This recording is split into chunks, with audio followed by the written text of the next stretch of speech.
Hey everyone, this is the first time I'm making a video like this. I haven't really pre-recorded anything before. This isn't something that has any sort of script to it either. Um, I felt like making this because I couldn't sleep. Um, and There's just been a lot that's really been bothering me, and I feel like talking about it in this format. It's about 6 in the morning here. Um, and I feel like talking about it in this format might be helpful and might help other people too. So here goes. Uh, I had trouble sleeping overnight, and I woke up at around 2 in the morning. As many people probably would, I took out my phone and just kind of browsed social media for a bit. I was on Reddit, and I read several posts um, about AOC's live stream event, a live stream about the storming of the Capitol, and there were a couple things that really resonated with me. I expected it to be, you know, I expected it to be somewhat shocking. I expected to find out some new things that really painted a more clear picture of how serious this was. What I didn't expect was a couple of things that happened that made me pretty emotional. Uh, in her in her live stream, um, she talks about being a survivor of abuse, and she briefly kind of mentions it. Um, the reason she mentions it is because she equates a lot of the conservative tactics, rhetoric, what have you, surrounding this event in particular. I mean, I would say they've been doing this for years, but she was more focusing on this series of events and how conservatives have reacted to it. And what she had to say was that their rhetoric, their tactics, what have you, are you know the same tactics that abusers use. Um, and this is something I've thought for a while, but there was just something about the way it was talked about, especially by a public official, and such a prominent one at that, that really resonated with me. Um, and there were several other things surrounding just the internet's reaction to this that um, kind of got me more and more in my feelings, so to speak. Um, so this resonated with me in particular because I'm also a victim of abuse. I've had two major. There have been two major incidences in my life that that I've gone through. Sorry, I'm having trouble with my composure a little bit because this is something that's a bit personal, but it just feels like something I need to talk about if I'm making this video. Uh, so the first was with my dad, and this lasted most of my childhood, and it's the reason it's the reason I would give for several mental health problems that I kind of developed throughout my adolescence and still struggle with a lot today. I have depression, I have anxiety, ADHD probably isn't as related to that, but I have really bad depression and really bad anxiety. Um, and I've learned to cope with it better and better over the years, but it's still something that's very debilitating to me. Um, and it's something that I really attribute to the way I was raised. Um, my mom is a wonderful person, and I don't have a single bad thing to say about her. But yeah, my relationship with my dad is and was very difficult. Um, I haven't talked to him in about 4 years now.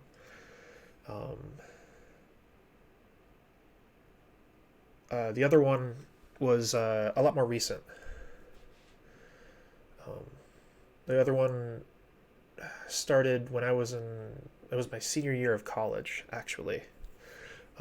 It was with a former partner of mine, who this one I have a lot of. This one I have a little bit more difficulty talking about because I feel like there's a lot of doubt. Like you create like, and I imagine a lot of people probably can relate to this, who've gone through this, but like you create these like a certain level of doubt when it comes to your own experiences.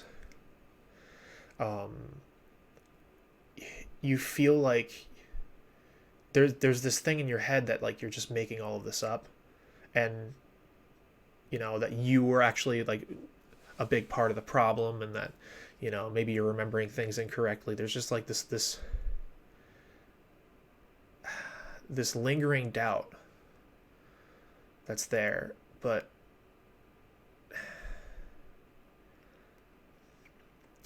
I every time I've walked through this rationally, step by step, I can't come to any other conclusion than this. Um, it was a pretty abusive relationship. It was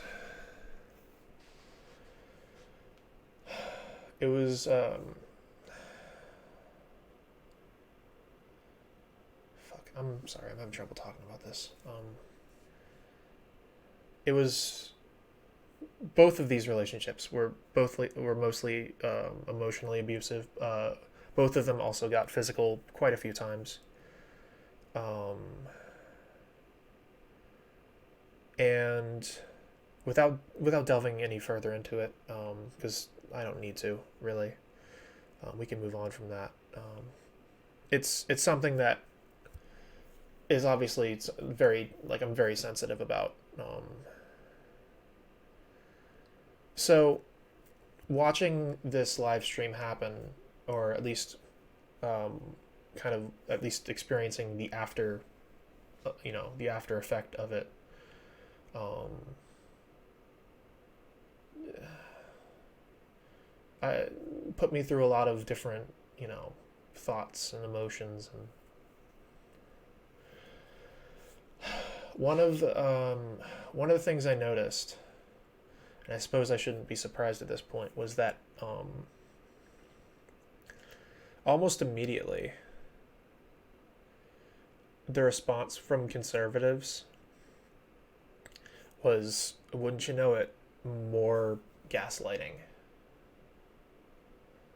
Um, More, well, this seems a little bit dramatic. Aren't we being a little theatrical here?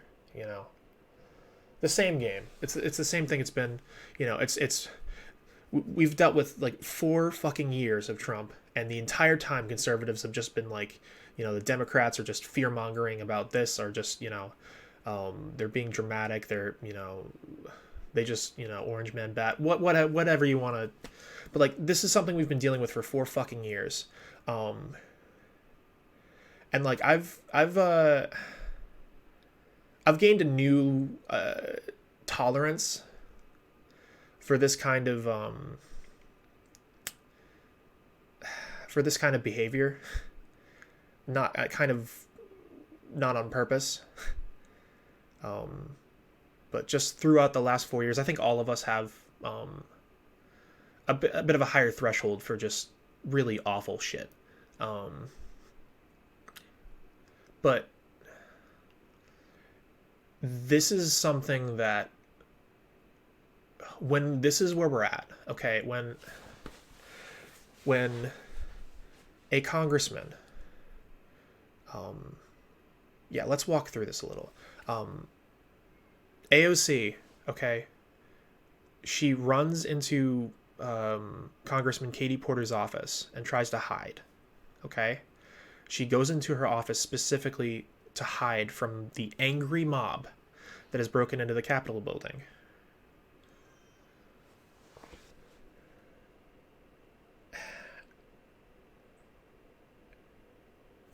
At this point, at some point or another, Katie Porter. I'm so sorry. There's a cat. I have a little baby. Come here, baby. So, I told you guys this is a bit impromptu. My animals are confused as to why I'm out of bed and want attention. So, I have a brief little intermission here. Here's my baby cat. Easy, baby. You good now? Okay. Sorry about that. But AOC runs into Katie Porter's office, right? Looking for a place to hide. There's an angry mob scene in the proximity of her office, of AOC's office, chanting, "Where is she?"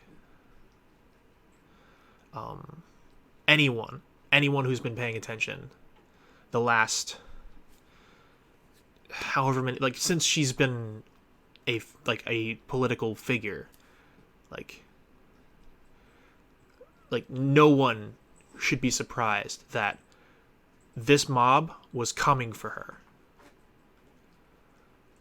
This shouldn't be considered any kind of exaggeration, any kind of, like, theatrics. They were coming for her. These people would have ended her fucking life. Okay. So she's in Katie Porter's office. And at one point, Congressman Porter mentions that she's a mother and that, if we needed to hole up here for a month, I've got supplies, just kind of jokingly.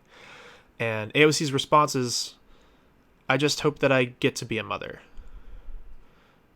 I just hope that I don't die today."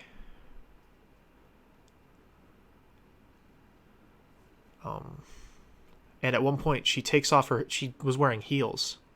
And I'm just paraphrasing the interview that I saw with Katie Porter about this. And you should go watch that because, that's right from the horse's mouth. But at one point, AOC actually takes off her heels. And, of course, doing that in case she needs to make a run for it so that she can run faster if this mob finds out where she is.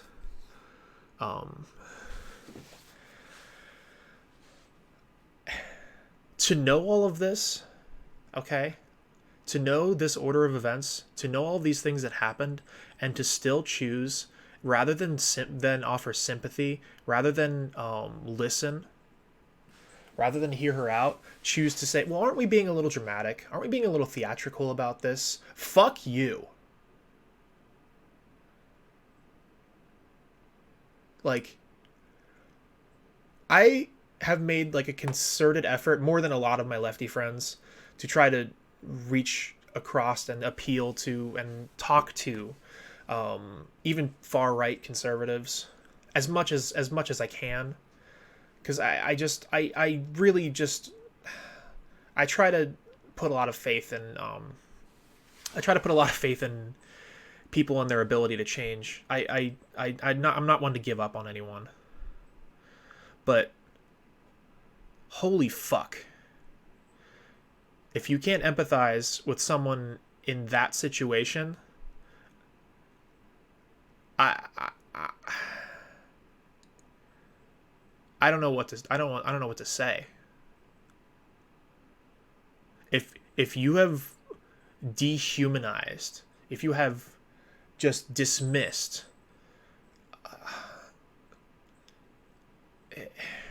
if you've gone to this point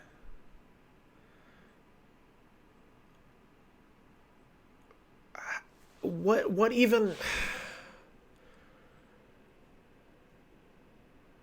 What can anyone even say? And I know that this is like... I'm sure that I'm one of the last people. I've kind of been back and forth on, like, you know, giving up and holding out hope and what have you, that some of these people might be able to change. And I'm talking about, obviously, more about constituency, because a lot of these politicians are grifter pieces of shit who, you know, just, they don't have any dignity or humanity left in them. But I've held out hope that some of them might be able to change, and at least in some way.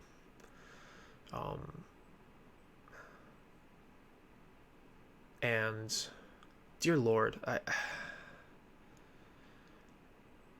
don't know why this of all things was it, but this might have been it for me.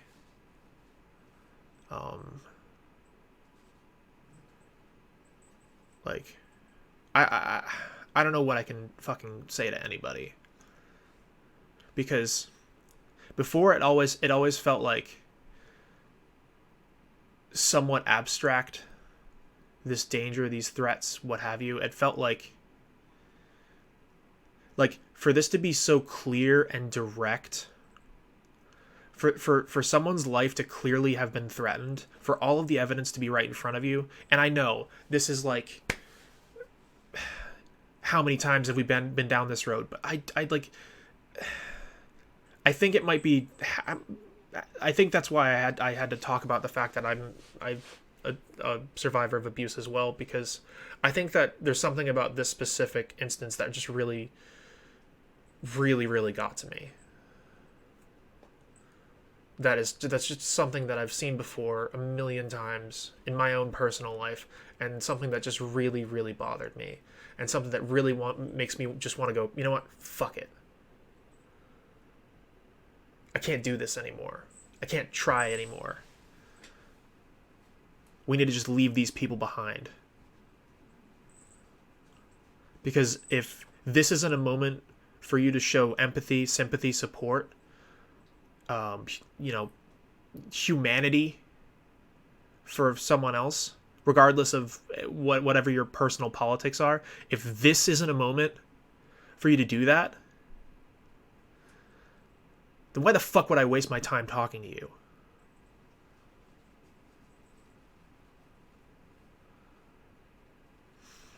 I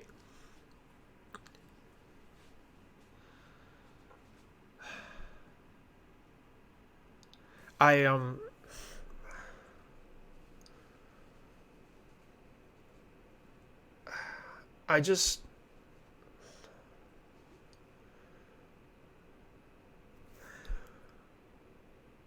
Sometimes I just don't know what the answer is.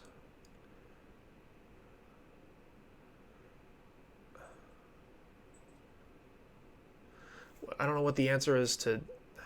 The reason I've been so unwilling to give up on anyone as an individual is because I feel like it's not... Like, it's just too many people, you know? It's just too many people who feel this way, and you know, I have to do my part to try to fight these attitudes and try to appeal to someone's humanity and try to, you know, try to talk to people. But like I said, I can't tell you exactly why this is the line for me, but this is the line for me. When I started this channel, and as of this recording, I have next to no followers. It's mostly just been my friends and just a few internet randos who've popped in to chat. But when I started this channel and I started to actually talk about politics, because I was a gaming channel for a few years. But when I started to actually talk about politics on this channel, one of the things I said was I want this to be a space for like friendly conversation. I'm not friendly, but like I wanted to be this to be a space for like good faith discourse. Like I was willing to talk to conservatives and see what I could do to find like whatever our shared values are and how we can talk about issues in a way that is productive. If you don't take this whole thing with the Capitol, with AOC, with everybody whose lives were in danger, with the cop who, was actually doing their fucking job and got beaten to death by, with a fucking fire extinguisher. If you don't take this as deathly seriously as it should be taken, I don't want anything to fucking do with you.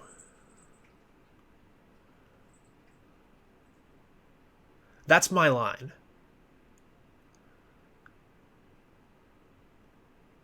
I don't have any interest in even talking to you.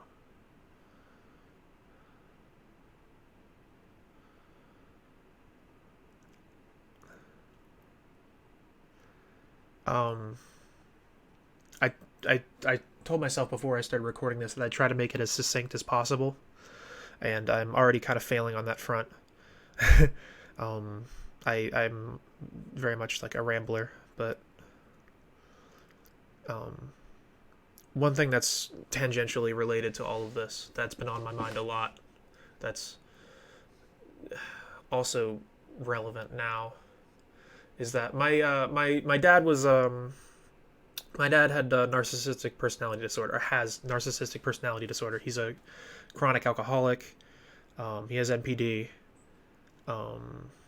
And I remember in 2015, during the Republican primaries, when Trump was first surging in the polls, I remember seeing him and just seeing my dad.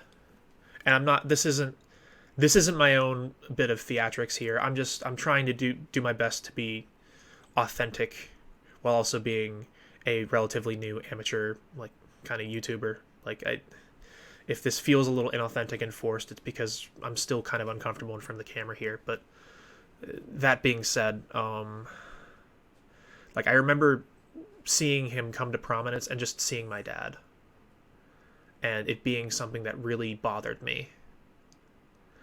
And it's been something where it's been bad enough that while following politics, like while always, I've been passionate about politics most of my life, like as long as I can really remember. It's been a subject that I've been very passionate about. Right now I'm an aspiring social worker. I'm really passionate about psychology and sociology, and politics is just like a huge part of my interests. But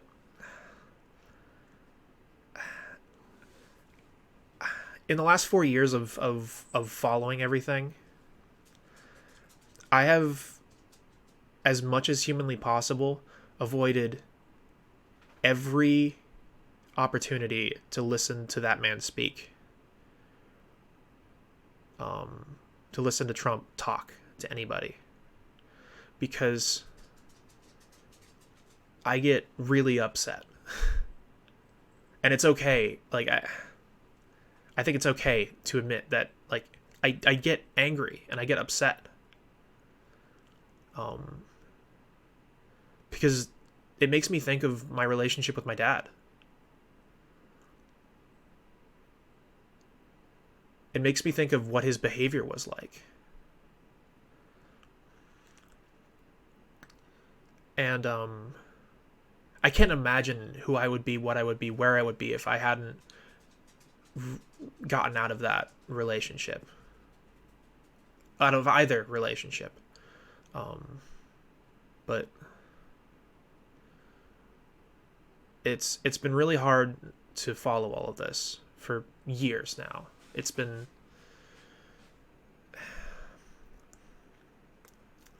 really difficult to stay up to date on all things Trump, while also avoiding interviews. I've just been letting people tell me about them, because just something about seeing that, seeing just the way he talks, the way he behaves, his body language, just takes me right back, and really just it makes me think of my dad.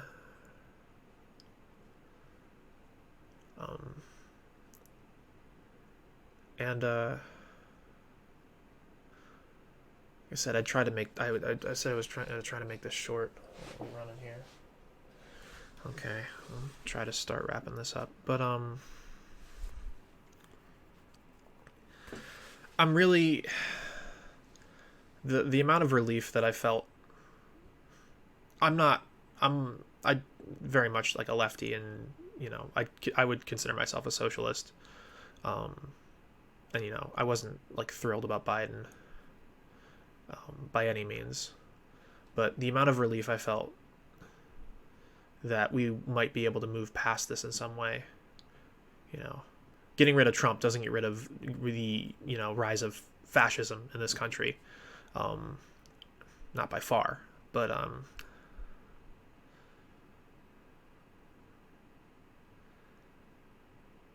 the idea that we might be able to, as much of a half measure as it is, move back to some our usual liberal civility politics was a relief to me. And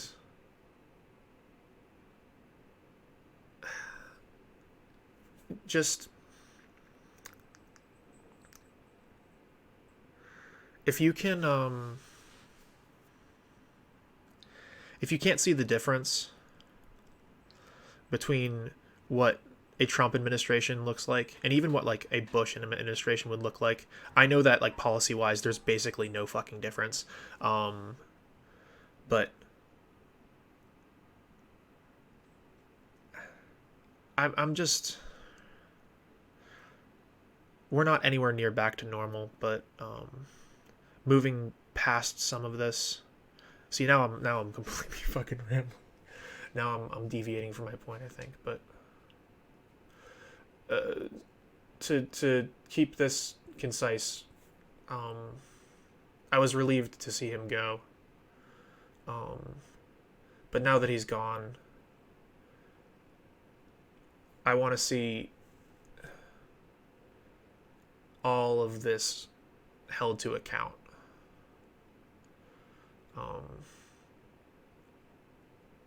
I need to see all of this held to account, and from the top down held to account. I want to see more than I want to see, whatever loony nutbags fucking, broke into the Capitol. Sorry, pets. More than I want to see all of them arrested, tried, and what have you. I want to see politicians who contributed to this, who, like, I want to see people who use the rhetoric that enabled this to happen. Anyone who pushed this blatant fucking lie that the election results were fraudulent. Ted Cruz, who is a Harvard lawyer, a Harvard graduate. Okay? Ted Cruz is not stupid. Ted Cruz is a lying grifter piece of shit.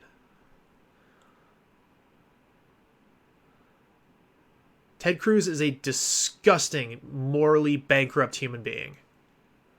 And he needs to fucking go. Josh Hawley needs to fucking go. And honestly, a lot of the Republican House of Representatives need to fucking go. Namely, Marjorie Taylor Greene and Lauren Boebert. They need to be fucking gone. Mo Brooks as well.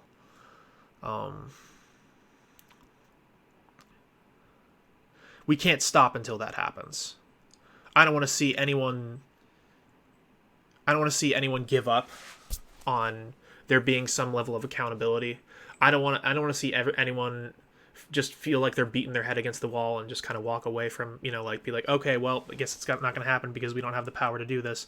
I want to see unrelenting noise about this as long as it needs to happen until we actually see results on this, until we actually see some accountability from the top down, okay? Because, you know, whatever that idiot QAnon shaman, what was his fucking name? Any of those, like, people that have kind of been made into, like, minor celebrities over this, like, any of like, the people on the ground, like, they didn't cause this to happen, okay? They were part of the actual happening. They didn't cause this to happen. None of them. They were not essential to this operation. Who was essential to this operation was the entire Trump administration. And it also has just come out that they actually planned this, which we all know, but we have hard evidence of that now, apparently. And was most of the Republican Congress. A majority of Republicans in the House of Representatives, a majority of Republicans in our Congress.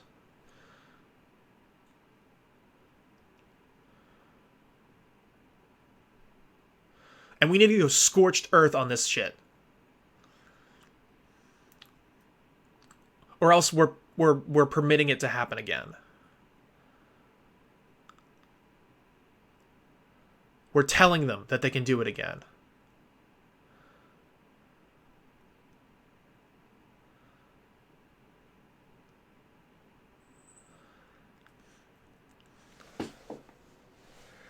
All right.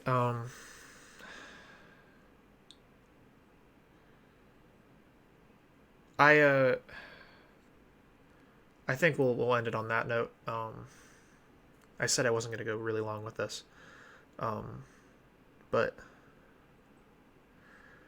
I'd consider that one an open letter to the entirety of our Democratic legislators, in my state of Pennsylvania, as well as at the federal level in Congress.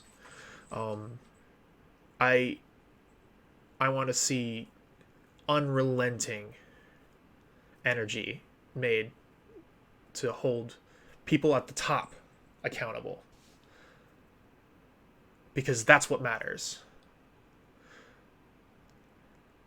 You know, people who stormed the Capitol should be also held to full account, but utility-wise, I couldn't give a damn if that happens. We need to hold our elected officials and other government workers who were helped engineer this. We need to hold them fully accountable to the fullest extent of the law. And maybe that just sounds like a pipe dream, and why bother? Because it's not going to happen. It needs to. And this is a thing that there can be no negotiation on. This isn't something that we can, settle for anything less than that. Or like I said, we're giving them permission to do it again. And next time they might succeed.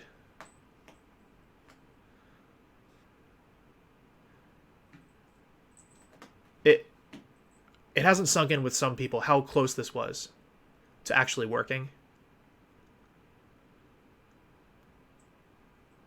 Trump didn't have the support of the military, which is obviously what prevented this from happening, but he almost did. He almost did. He was very close. And that's something that you can read about. I'm not going to get into that. But no one died. None of our elected officials died. None of them were caught by this mob. But they almost were. It was very close.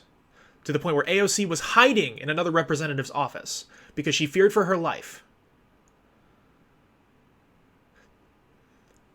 Ayanna Pressley, they had her panic buttons removed from her office. Someone from inside the Capitol. And I imagine you can take a few wild guesses as to who it might have been.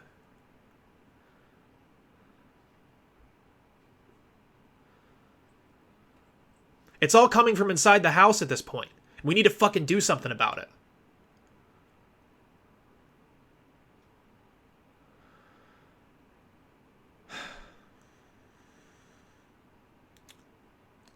This last month has been a lot. This last year has been a lot. And I feel like we're nearing the end of what has been a relentlessly awful 4 years. And we can make it better. We can get better than this. We can not only get back to normal, but we can get better than this. But that starts with accountability. That starts with responsibility. That starts with people, you know,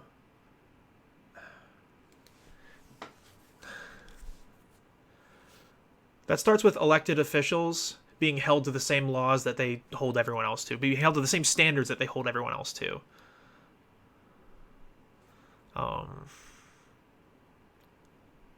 Gonna end it there. I love you guys. Feel free to chat with me about any, if any of this, kind of resonated with you. If you have any thoughts on any of this, leave them in the comments, like, comment, subscribe, what have you. I'm not sure if videos like this are going to be a regular thing. This is still kind of a new fledgling channel for me, but yeah, I don't know. Just take care of yourselves and take care of yourselves and try to stay hopeful and stay vigilant and stay angry.